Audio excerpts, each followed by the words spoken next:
Previously on Athlete of the Week. Jules! Yeah, Jules! Jane, what's up, babe? I can't get in here to vote. Let me make a phone call. You ain't got no problem, Jules. I'm on it. Go back in there and chill that mother out and wait for the wolf, who should be arriving directly. Oh, brother, that's all you had to say. Okay, yeah, all right. Give me the name of the principals again. And fine. All right. All right, listen, that's 30 minutes away. I'll be there in 15.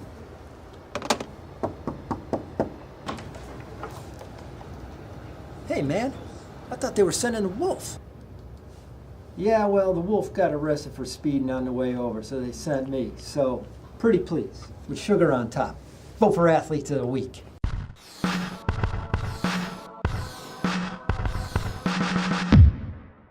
Good morning, good afternoon, good evening, whenever you may happen to be tuning in. I am Brian Carpenter, sports editor of the Meriden Record Journal, and welcome to Week 9, the final week of the Record Journal Athlete of the Week contest for the winter season. Spence, end of the line, man. Can you believe it? Except it's not the end of the line because we're in the middle of the state tournaments and we got some things happening. Spence, we got a lot of stuff happening at Sheehan High School, which is apropos because our two winners this week from Week 8 were from Sheehan High School. Our girls' winner was SEC pole vault champion, Miss Erin Brennan. We are with one of our Athletes of the Week, freshman pole vaulter extraordinaire. Erin, congratulations on being Athlete of the Week. Thank you. Yes. So you're the SEC champion, and you finished 6th at states. Tell me about what it felt like to win that. It felt really good, and I was really shocked. Wasn't expecting it. Especially first time doing pole vault. This is my first season doing it, first high school year. Did you expect to do this well? No. Yeah. I mean, I knew. I have my gymnastics background, so I thought that helped me a bit. But I still have so much to improve on, and once I improve on that, I just feel like I could go pretty far with pole vault. What in particular helped you get that career high 8 feet jump? I think something just at that meet, something clicked. I kind of realized that I had to start turning when I vault instead of just trying to go up and just throw myself over. I was like, oh, I actually need to turn. I actually need to do that, this, and the other thing. Yeah. Was there any fear when you started doing, this pole vault, and it's kind of intimidating doing that? Yeah, it was really scary, especially the first time doing it, first time competing. That was scary, yeah. And seeing everybody else, it was they've done this before. I've never done this. Erin, thank you for speaking with Shawnee and Spence the other day. And the same day, Spence, you know this, I don't have to tell you this. You guys were at Sheehan, you got our boys winner. He is SEC diving champion, undefeated diver for the dual meet career, going for his 4 states championship tonight, Mr. Andrew Bueller. We're here with our Athlete of the Week, Andrew Bueller, senior. Andrew, congratulations. Thank you. Yeah, so what does it mean to you to be Athlete of the Week and be honored? This is my second time getting it. The first time was actually freshman year, so it's been a while. Yeah. So pretty special to me. Yeah. So you've had quite the career.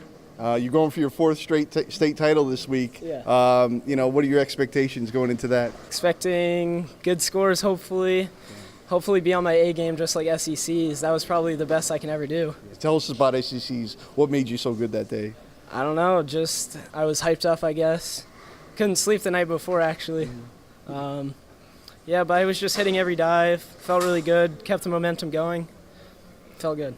Andrew, thank you for speaking with Spence and Shawnee. Actually, Spence, I misspoke because Andrew is going for his 4th class state championship on Thursday night over at Plainville. You're old school, Spence, so you're very familiar with it.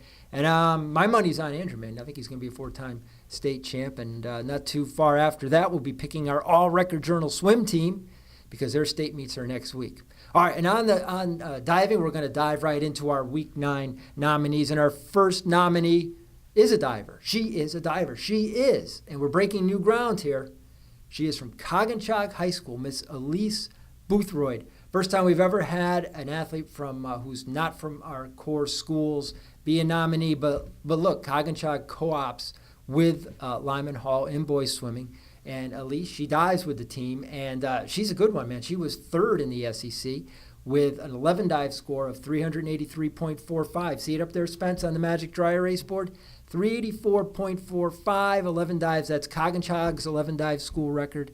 And Elyse also holds the 6 dive Coginchaug school record, 224.90, and she is only a sophomore. Elyse Boothroyd breaking new ground for Coginchaug in the LH Coginchaug boys swim program. She breaks new ground for us. She is girls nominee number 1 here in week 9.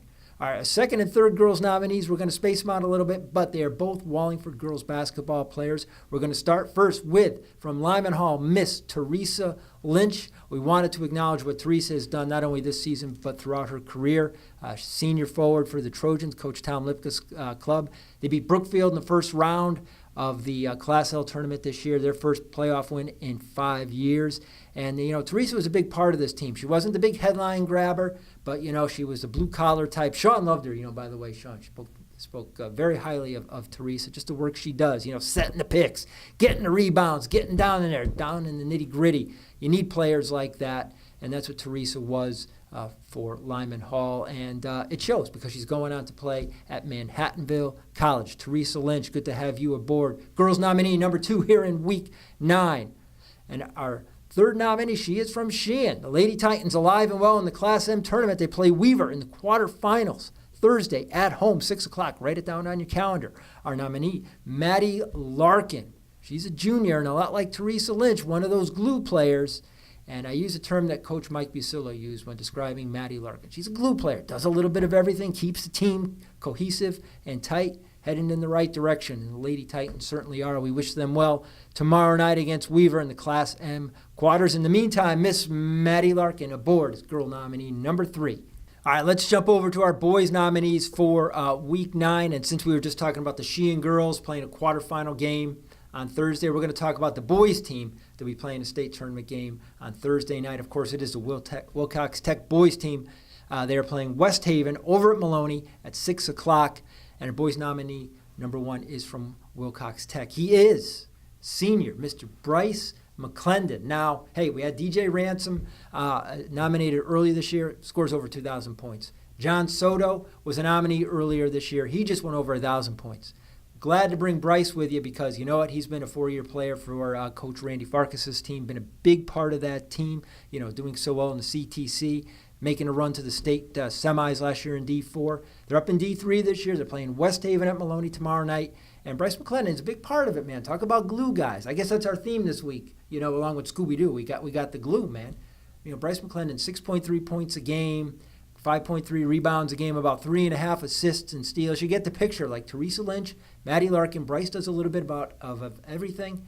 And last week in the CTC tournament, quarterfinals, he hit the bucket against Caner in that crazy game against Caner that proved to be the winning bucket. So, Bryce, for all you do, which is a lot, boys nominee number 1 here in week 9. All right, for our second and third, our last 2 nominees of the winter season, we're going into the hockey rink because we think that's where our last guys are going to be standing. Certainly they will if they're playing in state championship games.